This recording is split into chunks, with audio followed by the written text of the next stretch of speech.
And we are live. Welcome to Romance Happy Hour. Dawn Luedecke here, and I am, of course, joined with I did it right, the amazing Dylann Crush. There she Ooh, is. amazing tonight. Tonight I'm amazing. I know you're amazing tonight. Yeah, because Woohoo! I haven't talked to you in like forever. Like 2 So weeks. speaking of that, yeah, yeah. So how are you doing? What are you up to? Any new releases since the last time you had a release last episode? No. And what's going I, on? What are you writing? all right. I haven't had any new releases. But I did go to New Orleans and came back, and that was a lot of Oh, fun. right.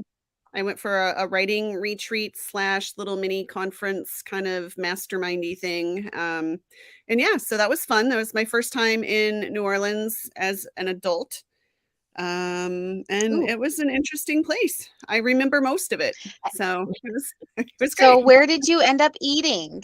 What kind of food Oh did you eat gosh. there? Where did we not eat? I think we ate everywhere we could. The food was awesome.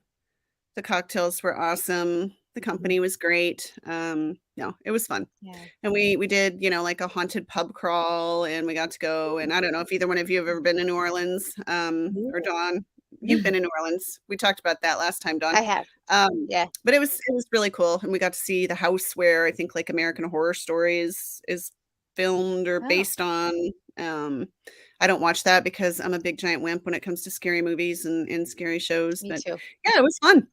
And so the big news that I have tonight is our Kickstarter is launching tomorrow for the Mountain Men of Mustang Mountain that I'm doing with Eve London and Casey Rose. And I'm really excited about that. It's Lainey, who is here with us tonight. She just did a Kickstarter, and I don't know, it's a really cool platform that I think a lot of people, not necessarily in romance, have been using for a really long time. And a lot of romance authors are kind of starting to do some projects on there. Yeah. Lainey had a super successful Kickstarter. I know Aaron Nicholas and Melanie Harlow and a couple others are in one right now that is a blue collar book boyfriend one, and that one's going really well. Katie Robert has done a bunch of them. Have you been in any Kickstarters, Sienna? No, not yet. Not yet. I'm working on one with a few friends. Okay. So Mhm. yeah, Yeah. it's kind of this new platform that gives authors another way to connect with readers, and also brings some really things that you can't necessarily do, just if you're trying to sell your books on, a regular retailer. So lots of Nice. Yeah. extra goodies and stuff. So that launches tomorrow. I saw Casey in the comments there. I know we're excited and nervous, and it'll be great. So I sneezed. Sorry. bless you. Everybody saw me. I muted myself though, so I didn't sneeze in the middle of what you were saying. So All other right. than that, Sorry, Dylann. no, that's okay. Other than that, I'm working on the next book in that series because Casey alternates with the ones that Eve and I write. And so like we did January, Casey's book, February's for Four just released this week, and then we're up again for March. So I'm working on that book, and yeah. How about you, Dawn? What's up with you? Fun. I am just starting my firefighter series. I'm starting to write that. I just got my edits sent in to my editor, and so then I gotta get sent it to my agent after that. But yes, I'm starting to write a firefighter series. I'm very excited about it. Montana is huge for wildfires and all that kind of fun Yep. stuff. So I'm pretty excited to work on that one. And so that's what I am working on currently. Very cool. But we have some amazing guests here tonight. You do. Sienna Snow and Lainey Davis. Hello, ladies. How are you? Hi. Good. And Good. let's go to you guys, and you guys tell us a little bit about yourself and what you write, what you're giving away, anything you kind of want the readers to know about you. And Lainey, you're going to go first, so why don't we hear from you first? Yeah, I write contemporary steamy romance. Lately, it's been more rom-commy than angsty stuff. And I'm giving away a copy of my new release, Speed Rail, which just came out on Tuesday. I'm giving a copy of the paperback, maybe this one that I'll read from. And I am working on building up my YouTube channel right now. So I've asked people to sign up for my YouTube channel to enter into the giveaway. Oh, What how do you do fun. on So your what do you do on your YouTube? I That mean, was my, my yeah, my big goal is to get my audio up there. And if I can get enough subscribers, I'll be able to do that and have, a little moderate amount of ads, and then be able to have my audiobooks on YouTube. Very cool. Oh, fun. Yeah. And then what about you, Sienna? Well, today is actually release day for the last book in my Street King series. So there, I have 2 covers. Like in one Nice. discrete one. And I am giving away the ebooks for the whole series. So these are the covers, Oh, the man fun. covers. I gotta Very say nice. though, I love discreet covers because you could go out in public and whatever. Mhm. But those man chests, I'm not afraid of a man chest. I love my man I love chests. that. I love them so much. Mhm. I also do. Do you run into trouble with ads, Sienna, with your man chests? So I always do when I do the ads, I do the smaller image of the book, and that doesn't give me a problem because I usually do suits because these guys are actually billionaires, and so they're mobsters. So they wear suits and stuff on a regular basis. So, but it's just kind of like they were street they were gang leaders at one point, so they're all got tatted. So I always have to have the tatted picture because it's hot. Yes. But I have the suits and stuff, and my ads usually don't get flagged. But I have video where the guys are all there. It's that cover, and I have it like imaged where the tattoos are all like lightning coming on. Never gotten flagged ever. Oh, Okay. Oh, interesting. Knock on oh wood. wow. Yeah. Good to know. Interesting. Mhm. Yeah, and I Yeah, think but- we all agree that tats are hot. I think Mhm. Oh I've yeah. seen a couple. Yeah, comments. My cat is very For hot. real. Oh, yeah. Yeah. And I write dark romance. I love anti-heroes, and I write very unapologetic women who bring those anti-heroes to their knees. That's kind of like what I'm known I for. love Like that. very unapologetic women. Yeah. So Well, they I do mean, just you have to just as have bad stuff. yeah. You have to have that unapologetic woman in order to bring that anti-hero to his knees, but he needs to come to his knees, is in my opinion, for sure. Yeah. Oh, yeah. So you have to have a strong woman. I love strong women. That is my jam. I love strong women in books. So, Yeah. It's all fun. right. Well, we are, going fast today. Lainey is going to be reading for us first. Lainey, what are you reading from? And do you have a book cover? I'm not sure if you do or not, Yeah. but This is your Speed book cover, Rail. yeah. Yeah, it's my new release in my Bridges and Bitters series, which all my books are interconnected standalones. So this one is a single dad romance, and Cash is this redheaded grumpy guy, and he has a daughter, Ruby. And in the scene that I'm going to read, he's having some real trouble braiding her hair before a field trip. And this annoying woman who works in the alley behind their house is just always around. And so, yeah, I'm going to read from chapter 19, and we'll see if Piper Can I shows ask you up. real quick though about that cover? So is they're working out together, and she's So flipping he tires? is his side hustle is trying to do voiceover work back in his garage, and she owns kind of like a CrossFit gym, and it's very loud. Okay. And it is very disruptive to his work. And it might have been him who called the city on her to send the inspector over about the noise ordinance. There's some feuds happening in this book. It's a lot of fun. Love it. So it's an enemies to lovers. Yeah, there's situation. enemies to lovers, grumpy sunshine, single dad. There's some found family in Sweet. there. Yeah. All of delicious tropes. All of those are some of my favorites. Yes. I love a grumpy sunshine. Yes. So Yeah. I'm so excited. Okay, with that, I'm going to pop you up there so we can hear your excerpt. All right. So I write alternate POV, but I'm not going to try to do like a man voice. So this is a Cash chapter. His name is Cash. My kid just called me useless. I stare at her in my socks, in shock, shirtless in my dress slacks and fancy shoes as Ruby yanks on her hair and screams.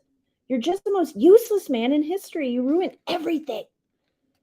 Before I can parent this situation, she tears out the back door and into the yard, where she balls her hands into fists and releases a primal scream that will certainly wake the neighbors, if not the residents of the cemetery a mile away. Ruby! I stick my head out the back door, trying to shield my naked torso.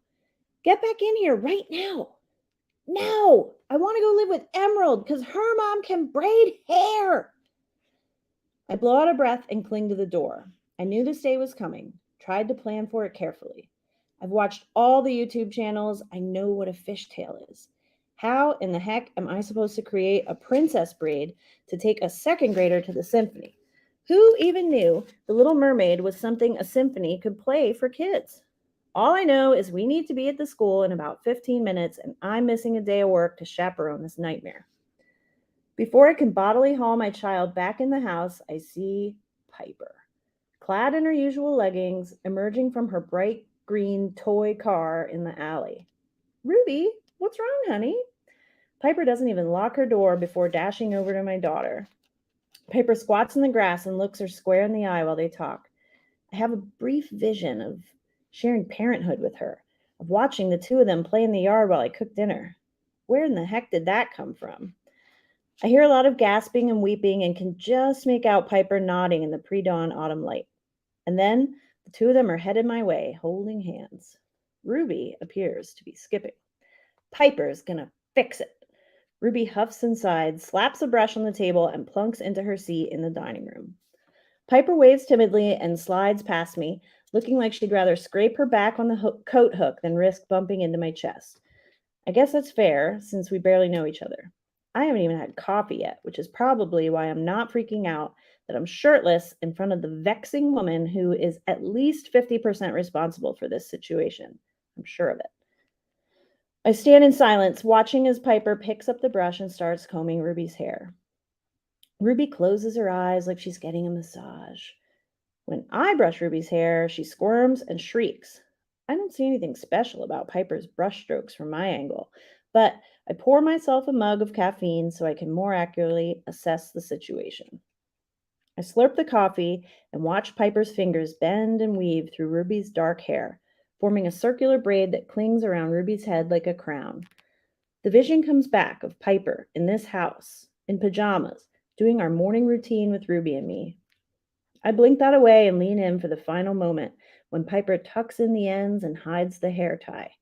There, Piper says, squeezing Ruby's shoulders. You look just like Ariel if she had dark hair. Ruby sighs blissfully. Thank you, Piper. Can I see? Sure, go look. Ruby bounds upstairs to, I assume, stare at herself in the bathroom. Piper slides her hands in the pockets of her leggings. So, thanks for the video of my lights. I grunt. Thanks also for fixing the lights. I slurp my coffee, nodding. And then I remember that we're late and I'm topless. I need to get my act together. As you saw, it's been quite a morning. Piper smiles. I should offer her coffee or smile back or something, but I just stand there. Okay, well, I'm right back there in the alley if you have any more hair emergencies. Wasn't an emergency. I shake my dress shirt from where I tossed it on the table in hot pursuit of my child. I shrug into it, wishing I'd put on an undershirt, wincing at the rough material against my skin. Piper stares at me the entire time, and maybe I slow down a little as I button up. I'm not going to tuck my shirt in with her here, though. Definitely not. She flings her own braid back over one shoulder. Right, well, I'll let you get back to your field trip prep then. I follow her toward the door so I can lock it behind her, wondering if she ever locked her car. And then it hits me. How'd you know about the field trip? She flushes. Oh, some of my clients have kids in school with Ruby. They brought it up. I furrow my brow, not quite believing her, but she waves and skitters across the yard. I finish getting ready, stuffing myself into clothes that feel deeply unnatural, and wish I could shove a ball cap on my head. Ready to go, Rubes? Yeah, Cash, I'm ready for the symphony. Ruby adjusts her tights and pats her braids. We drive to the school, and I feel the other parents staring at me at drop-off. At first, I think it's just because I'm dressed differently, but I'm soon convinced there is something going on. At least 5 of the boys in Ruby's class have come up to me for help with their clip-on ties, and I definitely see parents whispering to one another as I fumble with the metal clasps. When I duck into the school bus, I assume Ruby will sit up front with me, but she skips off toward the back of the bus with her friend Emerald. And when I glance out the window, I see Emerald's mom stop smiling the second we make eye contact. Something weird is going on, and I know it's related to Piper Conklin. And that's the end. Okay. So I need to know what weird is going on. I need to know that because I'm going to have to get this book. Oh, you well, can't leave us with that, Lainey. That's yeah, not fair. You Yeah, cannot leave us that with was it is a what little weird bit of is a going on. there's a feud happening because Cash has called the city on Piper, and the inspectors have shut down her business. So all the women who go there to work out have banded together to make Cash's life a little bit miserable via the PTA. So, Oh, so Got she's it. just like sweetly like, I'll braid your daughter's hair. Sure. Yeah. I'm gonna braid your daughter's hair. But then I'm gonna take down your life. yeah. Is basically what I'm hearing. Like, okay. All right. Well, she's The awesome. mom Yeah. brigade is after him. Yeah. So, For sure. Yeah. got it. So how did you get the inspiration for this book? So But in the way that they kind of meet each other is he forgets that there's a half day at school, and his daughter Ruby gets off the bus and she's just kind of wandering around the neighborhood, and Piper is at the gym doing stuff and takes care of Ruby till he gets home. And the Pittsburgh Public Schools have so many half days, and I have forgotten them before. My kids have a half day like every other week. So I was like, I need to do something about these half days. We have late starts. So, which if you Really? forget about late start, it's not as bad because, you take and then there's just no school, but yeah, I could see like a half day. If you forget to pick up at a half day, that's worse than trying to take them too early for a late start. So yeah, I was just gonna say, would you rather have a half day or a late start though? I would rather have a Which would late you start rather? because then my kids are the age now where they'll sleep in if there's a late start. Yeah. But I guess it doesn't really matter. Yeah, I have 2 dairy How farmer late kids. is your late? Oh, go ahead, Mary. I was just saying I have 2 children who act like dairy farmers, and they're up, at 6 no matter what. And then I have like a frat boy who is upstairs right now thumping around. We have to drag him out of bed. Mhm. Up all night, but sleep in all morning kind of Mhm. situation. Yeah. Yeah. I got a daughter like that. She's 16. But It yeah. shifted for my kids when they got a little older because they used to be up. I'm like, are you sure my kid is getting enough sleep? I mean, it's like children that are, like age 8 and under should get more than 7 hours of sleep a night. And they're like, some kids just don't need as much. But now that they've gotten a little bit older and are in their teens, They're catching up. Yeah. Yes. Thank goodness. Yeah, my 9-year-old will be up. I'll be up. I wake up at 3:30 for work, and then I'm like out of the door by 5. Sometimes he'll be like, "Mom," and I'm just like, "No. It's 3 a.m. Go back to bed." And then, but the one a year younger than him, we always have to go wake him up, and he's just like, "No, I'm not going to school today. I'm just going to stay in bed all day." But yeah, they're 2 polar opposites, and they're Irish twins, so they're only a year apart. So it's crazy. Yep. But and yeah, how is that you, book? Sienna? Oh, sorry. Oh, sorry. Go ahead, Dylan. I think there's a delay with your audio, Dawn, because I feel like we keep talking over each other. It could be, and I'm gonna have to update my internet on the next read. No, go ahead, Sienna. Do you have kiddos, or would you rather a half day or a late start? That was the question, I think. Oh, you're muted. Yeah, let's unmute you. Oh, I can't. I think you muted yourself. Oh, There we I go. didn't even realize I did that. I have a high schooler that's 16, so she drives herself, and then one in college. So they are on their own. Oh, nice. Oh, good for Nice, you. nice, nice. I have a 16-year-old as well, but she doesn't have a car yet because she got herself grounded for some time. And Ooh. she's not getting a car anytime soon, unfortunately for me, because I would love her to drive to school.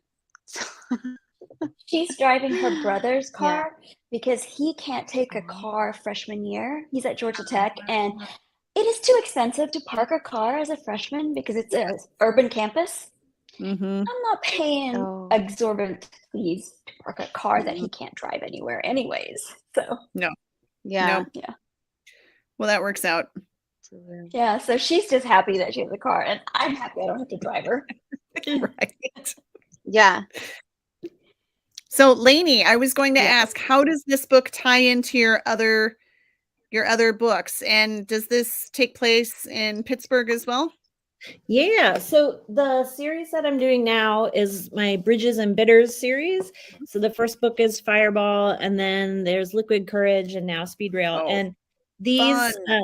all of the heroines, they all hang out at a bar called Bridges and Bitters. And Esther is the owner of the bar, and her book I'm working on right now. She's my favorite. You're not supposed to have favorites. But so they're all like best friends. This is a found family series. I just did 2 big series in a row that was all brothers, and I wanted to try something different. But yeah, they're all set in Pittsburgh, and they kind of know the people from my previous book, so they Mhm. give people a little bit of taste of the other series as well. Well, and do you find that readers really like that when they get to see, like little cameo appearances and Easter eggs from, like another series? And even though they're not like super tightly connected and interwoven, they still get that little kind of hit where if they've read the Yeah. others. Yeah, Mhm. I definitely love getting the emails. They're like, "Oh my gosh, I saw Nicole. You said she has a baby now." Like, yeah. And I love getting those emails because I write those there on purpose, Yep. Well, and I think as readers too, it's like when you connect with a character, and then it's like, I don't know, when you say, "Oh my gosh, she has a baby now," it's like they're real. You wonder, Right. when you close the book, it's like their lives don't end. They're still living somewhere, Yeah. and so Well, that's what's so much fun with fiction. I have to tell you, so this heroine, her name is Chloe, and her best friend is Samantha, and Chloe plays soccer. I play on this women's soccer team, and a woman showed up the other night, and her name was Chloe, and she's like, "I'm new. My friend Samantha told me to come," and I was like, Oh my gosh, Wrote that's so those women funny. into existence.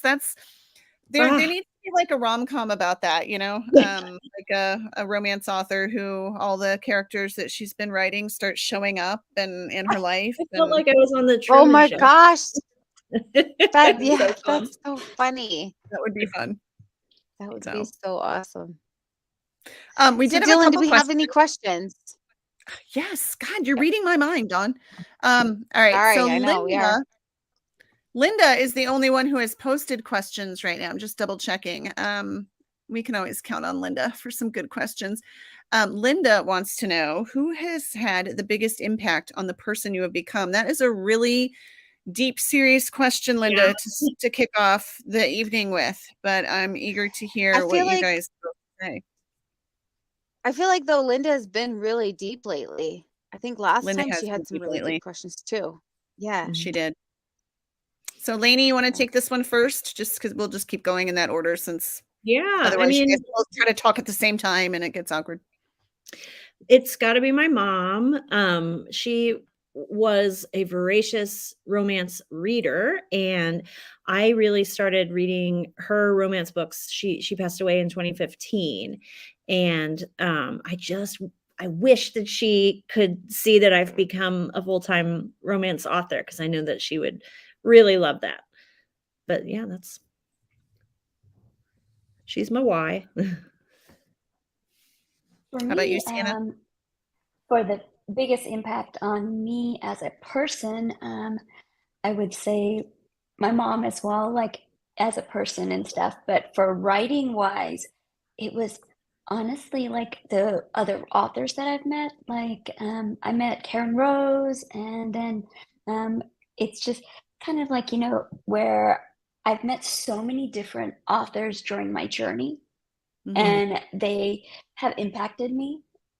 and they've been really amazing people that, I just feel like it's been really just knowing that there are some amazing mentors out there who are always willing to just kind of like the late Desiree Holt. She really impacted me a lot, because when I met her, I hadn't even published a book. I had just gotten signed with an agent, and then I sat with her at a table, and she's like, "Oh, hi," and then she's like, "You're gonna go indie." Like, she didn't even I hadn't even published. She just straight up told me, "You're gonna go indie," and I was just like, "But I just signed a contract," and she's like, "You're gonna go indie." And so it was just really great. She was just an amazing mentor, and whenever I asked her for help, she's like, "Of course." And it was just those kind of people. They helped me a lot. Yep. Very cool. Mm-hmm. All right, let's see. There was one more. If anybody else has questions, feel free to put them in the comments. Linda had one more that we've got so far. What's the best and worst advice you have received with respect to your writing?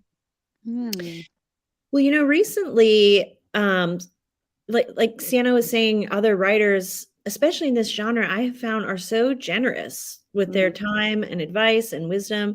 And somebody at the conference recently suggested writing the blurb first, the synopsis. And I used to sort of just sit down and write. I didn't used to plot before. And writing the blurb first, really picking out what my tropes were going to be, that has really been helpful for me. And I think that my books have gotten a lot better.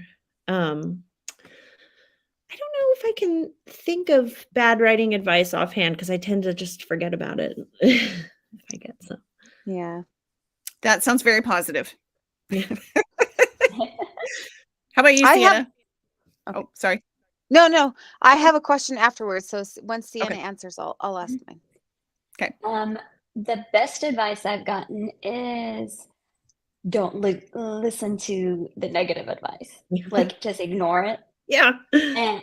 And the worst advice I've been given is to not write as steamy, because that's what I'm known for. My really descriptive, steamy sex.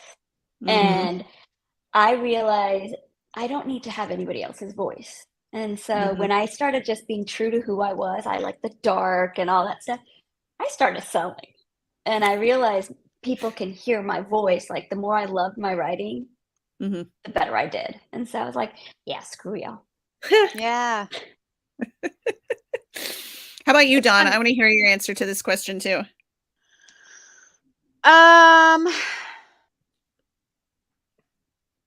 Jeez. I guess the best advice I've ever had was from Linda Lale Miller, and it was when I first wrote my book, and before I didn't even know what to do with it. And she, I was on a Facebook chat with her, and she's the one that told me join RWA and start that way. And that, I think, was the best advice, because I joined this organization, and it doesn't have to be RWA, but for me at that time, that's what it was. To join this organization and start networking and start, and my career took off after that, to where it is now. As far as worst advice, I mean, I don't know. I guess I haven't really had any. Well, yeah, I mean, it would have to be the same as Sienna. Like, don't write certain things. Like, you have to write what is part of you. I'm not a beta writer. I'm just not. I can't write good betas. I've been struggling with this beta that I thought was a beta that they want to be even more beta. And like, for years, I just cannot write betas. And so, like, make sure you write what's true to you and not just what somebody tells you to write. Like, no, he needs to be more this way. He needs to be more that way. So, yep. No, I would agree with that. You can tell, it comes through in your writing. You can tell when it's not your jam. Yep. I would agree. I guess that's what I would say. But now you made me forget my question. So I'm so sorry. No, I remember it now. Okay. How do you deal with bad reviews? That was my question. Oh. I'd like to hear that.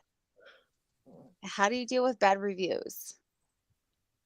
I mean, I look at them and I think, you are wrong. You got it so wrong. And then I walk away.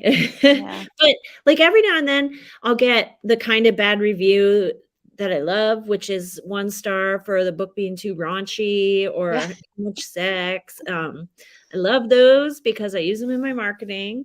But the ones that are, the people who don't like the story, I shake my fist at them and then I walk away because I know I'm not supposed to engage, and reviews are for readers, but Yeah. Yeah, How about you? I love the ones where I'm too much for them. Like Mhm. I love that because I know I am too much for them. I know I own my extra, so I own it. But then the ones that are like really critical or something like that, then the way I look at it is I am just not for you. Like Mhm. Yeah. I've learned I've initially when I first started writing, it would really hurt. Mhm. Now I'll look at it and I'm like, I'm just not your cup of tea. It's cool. There's Yeah. other authors out there. There's so many authors out there. Yeah. Because I have such amazing readers that send me emails, and I have this a folder whenever I get emails and stuff like that. I keep it in there, and so whenever I'm feeling down, I just go look at it, and I'm like, Yeah. see, I'm there. Yeah. Those are my people, Right. and so Oh, that's a good that's what idea. I keep it. It's my like happy folder, and so I look at that, and I'm like, those are my people. I'm the person who wrote that. I'm not their people. Mhm. Yeah. I Well, need and the I That's a think happy folder. I think that's so important because, yeah, I think as, baby authors, when you first start out, it's like you just want to write something that everybody likes. You don't want to write anything that, like, you know, like it's like I just, you get a harsh review and it's like, oh, it's like you feel like someone's like stabbing you. But yeah, I think like you see it, it's kind of, you look at it as, I don't like every book I read, and so I try to put myself in their shoes too. It's like I'm in a book club and somebody can say, that was, 5 stars. I loved it. I think, let's read another one by that author. And I'll be like, oh my gosh, I couldn't even finish it. Or, or I love a book that somebody else doesn't. And, how boring would it be if we all wrote books that everybody like nobody would love Yeah. them because they would be so bland. And so Yeah, yeah, like I love really dark and Mhm. dirty books, and my sister would be like, "What the heck is wrong with you?" Right, right. Or some Yeah. people like books that all give me all the triggers, and other people are like, no, I only want to read sweet romance. And so Mhm. I think that's what is so beautiful about this community is, there is seriously something for everyone. Even if you are reading orcs and aliens and shifters and whatever historical. There's something for everybody. And so, you Yeah. don't have to like everything. You shouldn't like absolutely everything. Yeah, and Um, that's why I decided when I get a harsh review, I'm not their yum. right. Mhm. Exactly. Yep. And so when I first started writing, it would crush me and I would cry. Hmm. Because, when you're a baby author, it hurts your heart. Yeah. You're It just Yes. does. like devastated and you're just like, I hate you. But Uh-huh. then now you're like, I'm just not your yum. Right. Mhm. Yeah. Yep. And I gotta Exactly. say, I guess I'm to a point where I just don't even really read reviews that much anymore because it's like I know that like sometimes I'm not your cup of tea, Yeah. like not Yeah. your yum. And Mhm. sometimes I am, but I do love reading them. I just don't always read them, I guess, lately. As whereas when I was younger or a baby author, I would definitely like every day just be Hmm.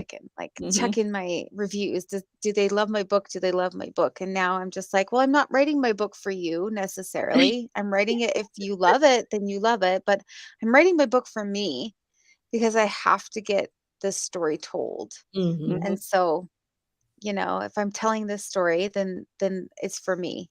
If you like it, then I love that you like it. Let's be besties, Mhm. But Yeah. That's my Yep. opinion, but yeah. Yeah. And I always say Awesome. Goodreads is like the children of the corn for the authors. Yeah, I do avoid that. Yeah. Do not enter, especially after dark. Yeah. And don't Yeah. go in alone. Yeah. Yep. You might not come back. Yeah. Yeah, for real. Well, on that note, should we hear from Sienna? I Yes. feel like we're The ready for the dark. darkness. So bring on the dark. Let's do this. Sienna, So you are I had to like find a passage that was clean. So it took me a minute, but I'm going to do a shorter passage, and I'll give you a little background first. When they're referring to, so this is there's a lot of spies and things like that in there. So when they're talking about the League, they mean the spy agency. And this is from Sam's point of view. I'm glad you aren't planning to make me show up alone. What made you change your mind? Jessica Raw asked as she exited her limo upon arrival at the Atlas House, one of the evening spaces owned by her father. I offered her my arm. Let's say I have a few people to annoy. Oh, good. We have the same mission. Want to share the names on your list? Absolutely not. It's a need to know. She shot me a grin.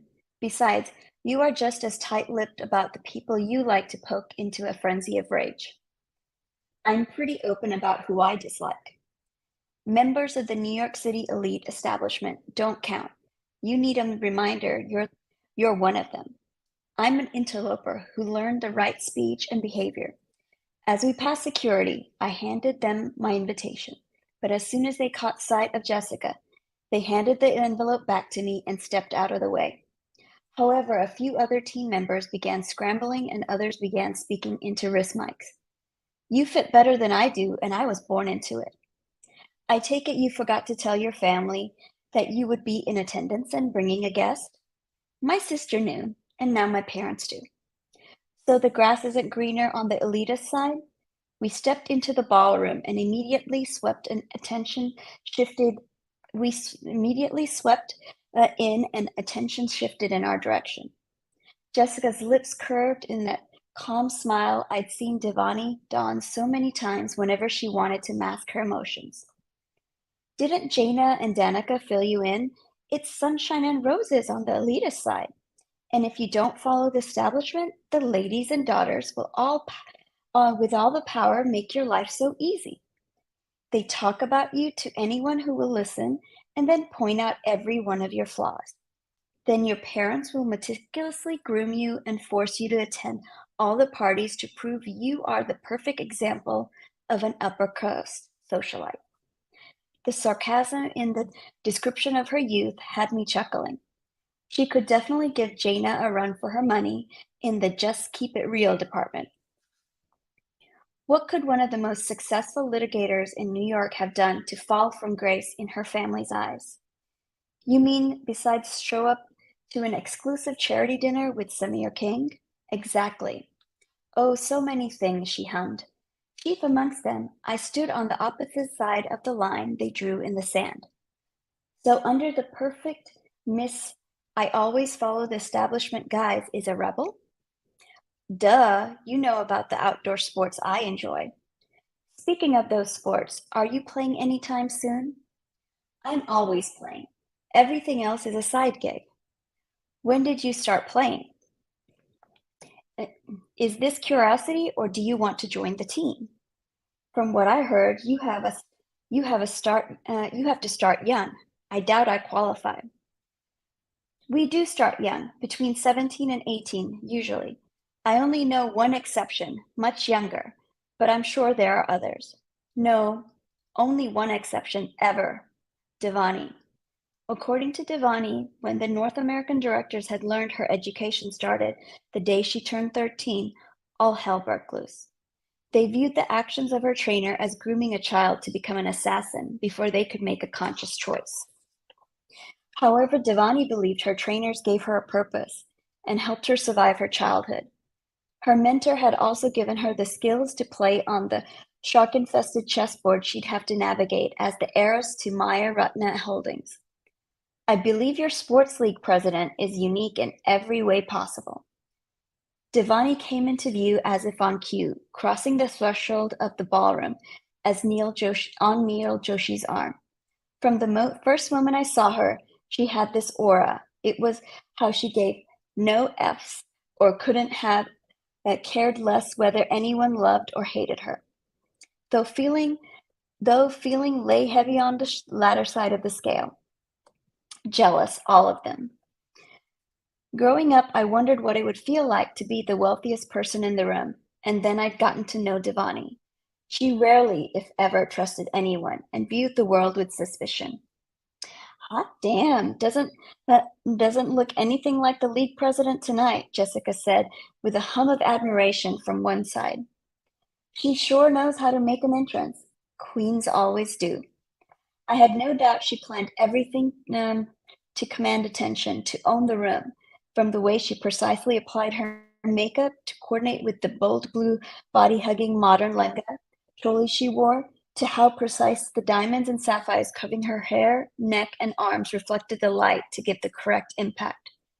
She ignored everyone around her except Joshi, who seemed to keep a dialogue of some type going, which she responded to without changing her demeanor. The fact they made a stunning couple had every instinct I'd spent years schooling down and raging to burst free. I shouldn't have expected it to be easy knowing that this was an act. As long as she was on another man's arms, walking with him in public in the light of day, I'd feel this way. Maybe I shouldn't have gone down to the cage for a sparring match with Kiara Ray. Kicking the S out of them would calm me down enough to get me back to a manageable level. All of a sudden, her dark eyes locked with mine. The familiar energy I associated with her crackled between us. Her eyes heated and her lips parted for her to release a tiny breath. Then she touched her tongue to her lips, reminding me so much of that first time she'd walked into the poker club and challenged me to a game. The night we'd gone from being one of the King brothers who bartered for favors with the director of Solon North America to us, Sam and Devani. My body responded as it always had when faced with her hunger and lust. Good thing my tux covered the heavy bulge along the front of my pants. No other woman drew me the way she could with a glance. I wanted to possess her, own her. Her poised expression faltered, and the arousal clouding her eyes faded and turned ice cold with anger when her focus shifted to Jessica at my side.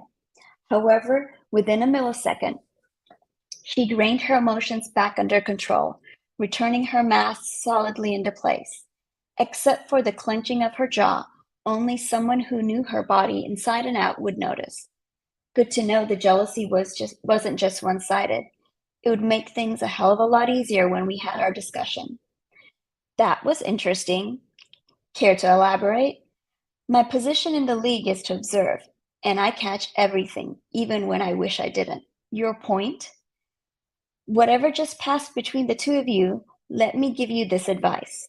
And that is, they don't call her the Queen of Diamonds for nothing.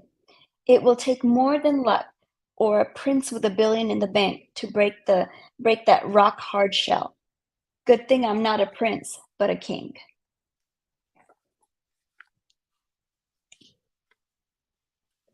Love it. Oh my gosh. I love the ending. That was a good ending. Yeah. So are you telling Lainey that was a good ending because you felt like Lainey, that was a good ending because it was like, yes, I want more, but I'm not like hanging on edge. Like, what the hell, dude? But no, I'm just kidding. I love you, Lainey.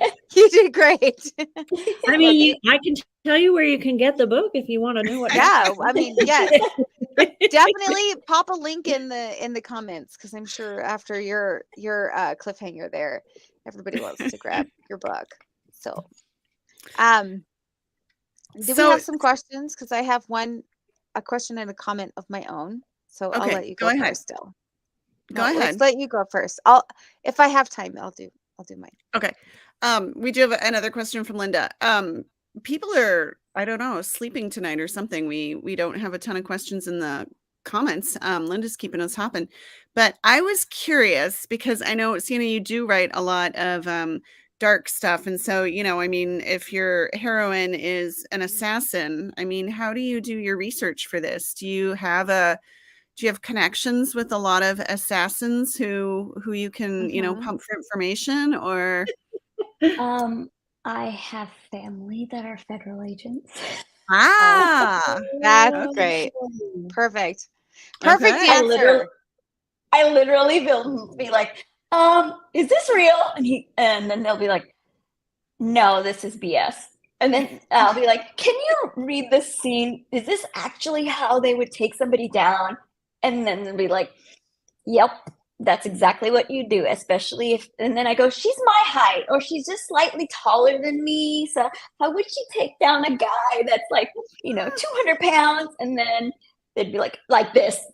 And then Good. I'm so glad that you have that connection, because I was afraid you were going to answer yes to Dylan's question. Like, yes, you have assassins in your family. I'm glad to hear they're just federal agents instead of I didn't assassins. ask if assassins were in her family. I said, a connections to assassins. But my research history is could put me on like the CIA watch list or FBI watch list. So I had to let this family member know that I'm like, if I get in trouble, it's because of this. This is why I'm looking up the Yakuza.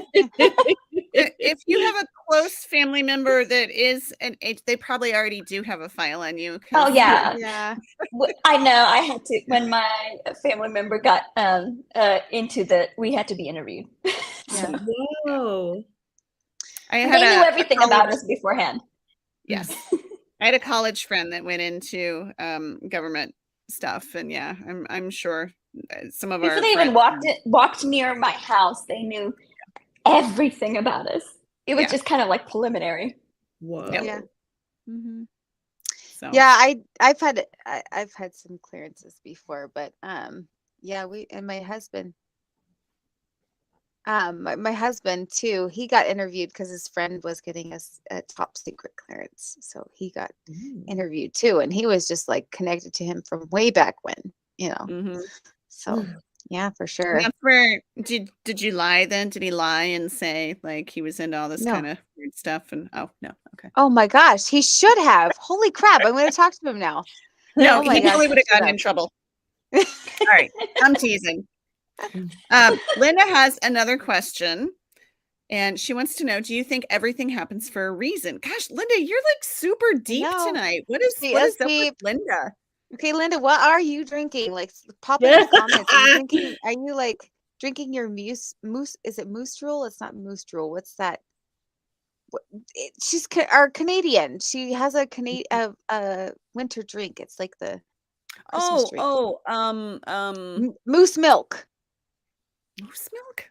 Moose milk. Linda, what is it?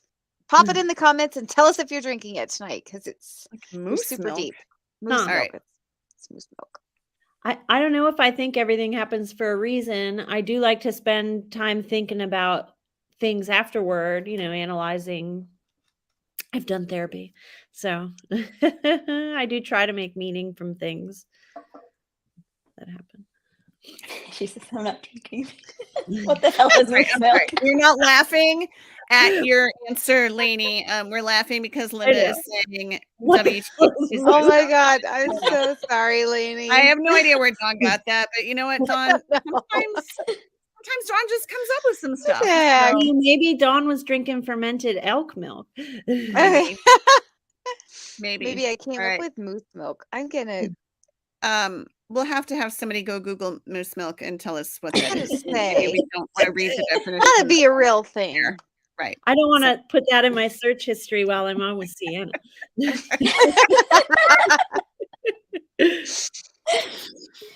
So yeah, Sienna, add it to my list. Yes. Do you think everything happens for a reason? I'd like to, because even the negative things that happen in life, I wonder if it's teaching us something. Mm-hmm. I've gotten to this phase where I feel like I can grow from everything that happens, even the bad. And so I always try to. That's my new Zen kind of thing. I'm learning to do that. some days it's harder, but I really sure. feel like there's a reason why something in life happens for, to teach me something. Mhm. And Yep. if I survived it, that means I've made it through. So Yeah. And I don't know. I mean, we don't have time to probably fully dive into this, but yeah, I think, and we don't normally go super deep on romance happy hour anyways.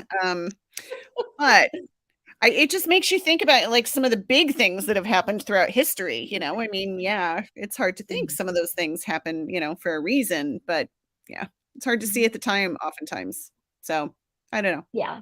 I guess I would Yeah. agree. I do think things happen for a reason, but I think, sometimes it's really, really, really hard and we might not ever really understand why. Yeah. So, gosh, I don't know. I feel like Linda should answer this question in the comments too. Yeah, You can't be Linda like needs to pumping these answer. like super deep, serious questions on us and then like not answering. So I think Yeah. she needs to do that too. Well, How about I'm you, gonna Lisa? lighten things up here a little Oh, bit and good. Please do. ask Sienna, please explain the Yodas behind you. Yes. Oh, One has a crown, so I'm assuming that's you.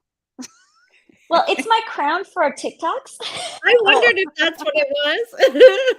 On My Grogu. TikTok crown. When I'm a queen. Perfect.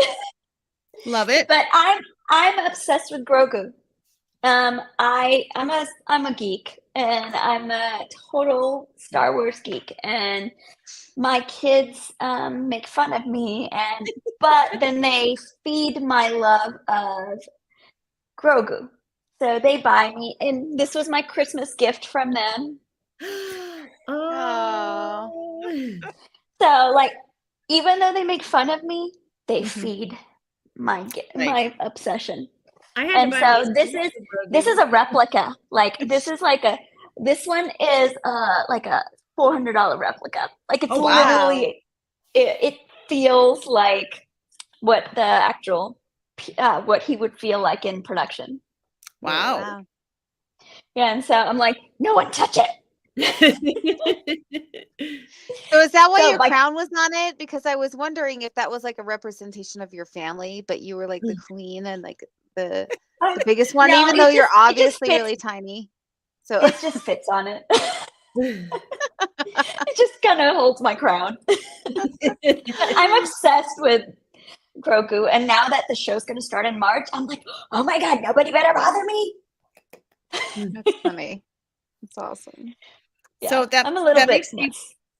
that makes me wonder, Lainey, what are you obsessed with? Yeah. I am obsessed with Outlander. This is my Oh. Outlander stuff. I've got all my Outlander wine bottles, and I think season 7 of the show is coming out soon-ish, but I get more excited about the books. Somebody was asking me yesterday, like, oh, why do people do discrete covers, etc.? And I'm like, I have like multiple covers of each of the Outlander books. Like, don't touch my mantle. Yeah. I got to meet Diana Gabaldon once when she was at a conference in Phoenix. Oh I think yeah, it was. she lives near there. Yeah. Yep, many, many years ago. But she talked about it was right after I think season 1 or season 2 had come out, and she talked about, optioning the book for film and then it had actually been optioned several times before that, but they finally, were able to make it. But Yeah. it was really interesting. And yeah, I have a signed book by her. So that I know she signed because I was there. And then my kid worked at a bookstore. And so when the latest one came out, they had some signed copies. And so that was what my kid gave me for Christmas that year, was a signed copy of a Diana Gabaldon book. So yeah. Well, my children gave me this fine cactus. My kids are in elementary school still. So. I love it. Awesome. Is it Oh. pom-poms on top? It's pom-poms, yeah. Oh, so cute. That's Super awesome. cute. Yeah, and it's on my desk. Well, Donna said she got to introduce her at a conference in Vancouver. yeah, that's So Oh, and she's tiny, Diana. yeah, she was. Well, of course, I'm only like 5'4" on a good day, and so I guess I thought she was Regular height size. size. Yeah. Okay. I have to redeem myself here though. Linda, no, moose milk is a traditional Canadian alcoholic mixed drink with roots in the historic celebratory events of the Canadian Armed Forces, according to Wikipedia. Well, According then to it was. Wikipedia, it's a Wow. real thing. Moose milk. Linda, Did you aren't just you our create that Canadian? Wikipedia page, Dawn? I did not, You know because who made I it? also have like look, that's not Wikipedia. That's like all I'm recipes. teasing. So our assignment tonight is to go make moose milk. Oh yeah. Linda, you can't be. Aren't you Canadian? Oh my goodness. I love you. I love you so much. I don't remember talking about moose milk before, but I I don't know. could have swore we did, and I could have said she loved it. You know what, Dawn, my before our mom- next show, you need to go back and re-listen to every episode, every one of our 102 episodes, and see if you can find the episode where we talk about moose. I'm gonna have to. No, my mom got it from like her Canadian friends that they go to like they snowbird with down to Arizona, and they would make them moose milk. Well, there you go. I thought every Canadian knew about moose milk. But Linda says we can ask her anything about beavers. I love you, Linda. Linda, you're my We bestie. just got a beaver in Pittsburgh. There's one in one of the parks, and it's all over the news. Like, don't approach the beaver. It's important to our ecology. Oh my gosh, I love that. Everybody's obsessed with the beaver. Don't approach the beaver, Dylann. That's what we need to get a sign and like maybe hang it in the back of ours. This is don't approach the beaver. Yes. Leave it to Dawn. Every single episode she brings up the beaver. I was surprised, Dawn, when they said the best advice you ever received. I really thought you were going to go there, but you didn't. So Oh, I totally missed that window. Oh, you did. You did. But you have to give me credits, like mad props, because I don't think I've cussed yet, and we only have 2 minutes left till the end of the show. And there is just now, a first time for everything, but I'm thinking we still haven't reached the safety zone until you hit that end I don't button. know, because the reason I said that was because in my mind I had a cuss word, and I actually changed one of the words to a non-cuss word. So I thought I'm doing pretty good. I should make sure Dylann knows. You're thinking on the fly. I am tonight. Yeah, it's the wine, I think. I'm sure that's helping. You know how hard it was to not. I had to like bleep out my words. I was like, oh. Yeah. We could tell, and we appreciate that. Yes. We do. Yeah. So yeah, we are kind of at the end. Do we have any more questions, Dylann? I don't see any other questions. I think it's just been a slow night for questions tonight. I think everybody's getting ready for the Super Bowl this weekend. Oh, the Super Bowl. I'm not So impressed. what are your plans for the Super Bowl? Right as we wrap up, tell us what your plans are for the Super Bowl, who you're cheering for. And then if you want to tell us real quick, like where people can find you, I know you're both everywhere, but like, where do you hang out the most, or where's the best place to connect with you? Yeah, well, so I live in Pittsburgh, so I cannot support Philadelphia in the Super Bowl. And I'm at LaineyDavis.com, and I hang out probably the most on Instagram, where I'm author Lainey Davis. And I'm on YouTube, author Lainey Davis. Yes. And feel free to pop those links in the comments of the show later so that people can follow up with you and find you. Okay. I am on Facebook and Instagram. I do TikTok, but that's just kind of like when I get the whim. And so I'll be there once in a while. I'm actually going to be doing a live soon in a few days there. So I will be there. You can find me being a hot mess. I am a hot mess. I don't know what I'm doing half the time. So if you see me acting like a total dumbass, oops, sorry. Yeah. It's me. Yeah, but that's me. And then I'm on my website, siennasnow.com. So you can find me there.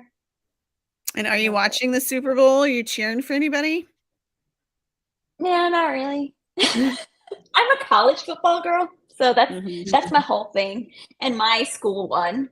So that's all I care about. They won the national championship. So that was just the best day of my life.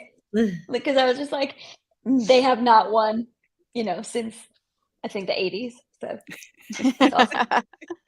What about you, Dylann? Who are you cheering for? Well, I got to cheer for the Chiefs because I used to live in Kansas City, and I actually, Mhm. when I had my balloon business, I did balloons for the Chiefs. So Oh, yeah, so I Oh. have that connection, and plus I have a lot of family there. fun. So yeah, I'll be cheering for the Chiefs. I will But be cheering for nobody. I'm Okay. not a big football fan. But more importantly, my husband said, maybe I should take you out on Saturday all day and we should go get massages and just like hang out. And then the grandma can take the kids for the night and then we can come home and go out to eat and then just come home and like celebrate Valentine's early. And I thought, where was this husband? No, I'm just kidding. No, he's a great husband. Yes, so that's what I'm doing on Super Bowl Sunday. Whoa. So, wow, yeah. yeah. My husband was like, "Are we doing cards this year or anything? I mean, you tell me what we're supposed to do." I know. Yeah, mine usually gets me something, but this is the first year he's like, "Let's go do something," and I'm Mhm. just like, Nice. "That's why you're my bestie." Yep. Yep. Very cool. Yeah. All All right. I right. think I'll be painting our foyer this Oh, nice. weekend. Weekend. So that's how my husband shows love. He does things around the house for Paints me. your foyer, but what color is he painting it? Oh, a basic beige-ish gray, Oh, oh, Yeah. well, is it beige or gray? Because aren't they It's two it's separate colors? grayish. Okay, It's grayish. that Beige. yes, This that new color beautiful that Dylan just created was grayish. popular I've heard people say grayish before. Yeah, it's grayish, the very popular grayish color. Okay. Please So, post a picture, at least text me a picture of your grayish foyer. I'd like to see I what will color if that you is. post a picture of your moose milk that you're gonna be making. So, there we go. Well, okay. Just The a My gauntlet quick has mother. been reminder thrown.